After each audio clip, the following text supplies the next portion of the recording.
President ends speedboat strike. Men's group to build 150 homes. And Abu Dhabi to train Guyanese oil marketers.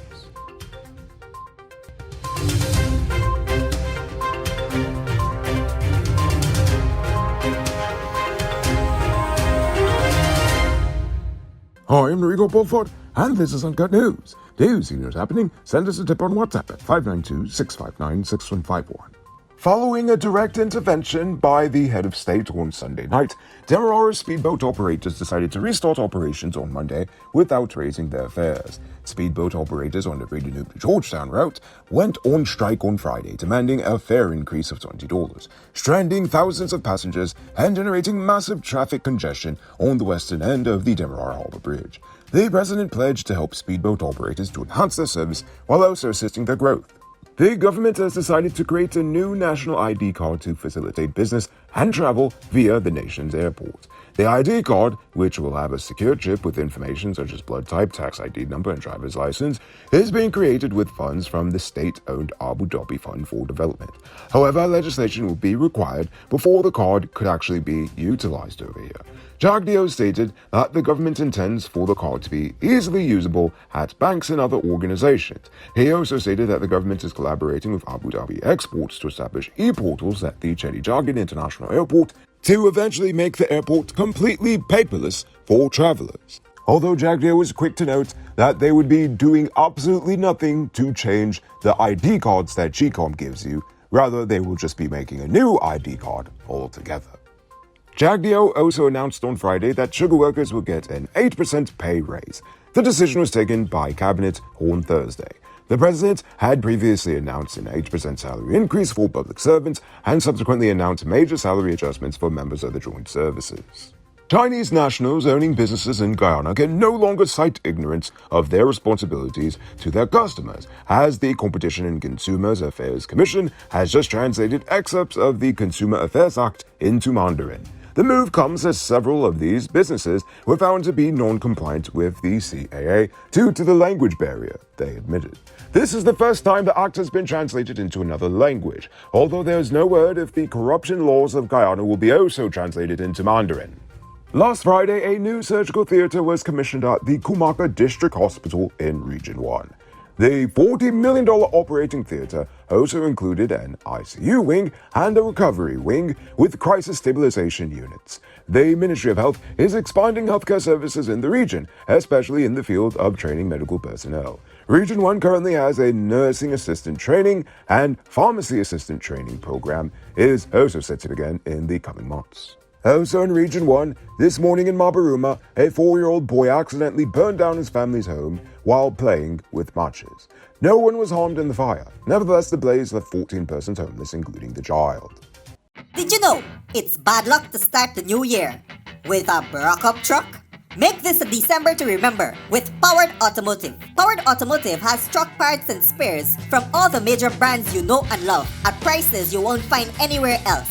Visit them at 491 EE Eccles or call or WhatsApp them on 697-0171. Save big on truck parts at Powered Automotive, the #1 heavy-duty truck parts store in Guyana.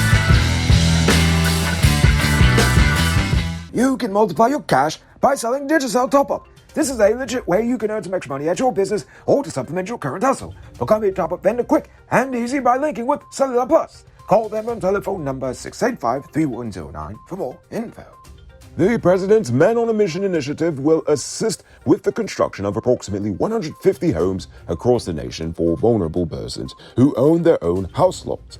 Interested persons are urged to contact the offices of the Police Commissioner and the Chief of Staff of the Guyana Defense Force to register for the program. Additionally, the government will explore the option of providing the Guyanese Venezuelan migrants and people in lower-income communities with jobs and training in carpentry and masonry. On Monday, Monrepo vendors ripped out the steel rods that were being placed for their stalls in the newly rehabilitated structure of the Monrepo market, arguing that the dimensions and the placement of the stalls is smaller and these stalls are placed further away from what was agreed upon with the Ministry of Local Government last month. In fact, vendor Feliza Khan said if the issue is not rectified, then, quote, we will break it down until they get it right. End quote. The government contracted Mohammed Rahim and Sons in November 2021 to rehabilitate the market for over 63 million Ghana dollars. However, works commenced on February 2022 after the ministry constructed a temporary structure for the vendors. Works on the market were expected to be completed within 7 months, but now they're aiming to have it done by Christmas. Let's see if it will actually be done by Christmas. This morning, the government members of the Public Accounts Committee were all absent, making it the 6th time the government has skipped the meeting since changing the quorum for said meetings. The opposition side of the PAC complained that the government's continued boycott of the meetings is crippling the work of the committee. They are accusing the government of hiding from scrutiny following allegations of corruption. Earlier this year, the government used its parliamentary majority to change the quorum, which now requires at least 2 members from each side, plus the chairman present before a meeting could take place. The Civil Defense Commission has confirmed that at least 6 villages in Kayuni Mazaruni, Region 7, are currently inundated with floodwaters. Kabananang, Kangaruma, Ramadong, Philippi, Papisho Landing, and Mango Landing are all experiencing different levels of flooding, especially on the farmlands. Other areas such as Edringbang and Aru Village are also seeing rising river levels. According to the CDC, there are currently teams on the ground assessing the damages. Now for today's oil update. The Abu Dhabi National Oil Company has agreed to train Guyanese personnel for the nation's Ministry of Natural Resources marketing unit. Since the start of oil production in 2019, Guyana has primarily relied on multinational corporations to market our share of the oil. It was recently revealed that BP will market Guyana's oil portion for the next 12 months. However, Jagdeo stated that the government was establishing a marketing organization to manage said business.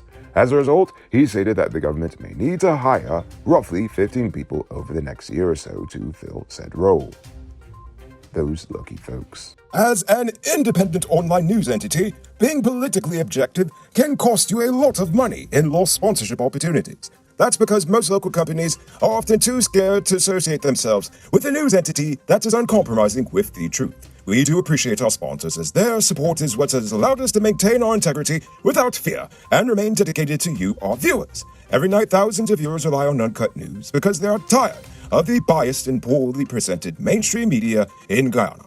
But to truly compete, we need your help to grow Uncut News from being the most watched online news to the most watched news in Guyana, period.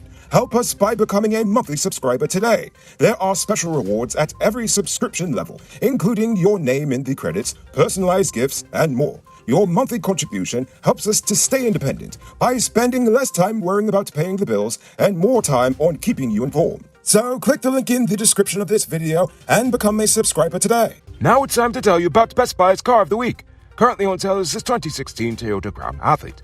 It comes with Bluetooth mug rims, new tires, TV, CD, stereo fog lamps, back camera, and much, much more. Buy cash for $9.95 million, or pay as low as $1.99 million down with around $170,000 monthly for 5 years, and it is yours. Call or WhatsApp 662-0844 for more info. Visit the showrooms at 171 Peter Street, Queenstown. A lot to Amashi. And tell them they're getting entry for this sweet deal. It's December, which means it's officially robbery season. That's why you need to get security from Sheriff Security. Sheriff Security has armed and unarmed guards, Marine Patrol, Canine Services. These people even got drones. Why? Because your security is their highest priority. You've seen the rest. Now hire the best. Hire Sheriff Security Service today. Now for our Uncut News Views Poll Question of the Day. Every day we pose a question about current events in Guyana, the region, the diaspora, and how you feel it place was. On Friday, I ask about the oil money and how it should be spent.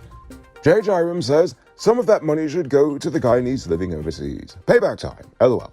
Seriously, that money should be spent on the senior citizens of Guyana for proper and enduring healthcare. I agree.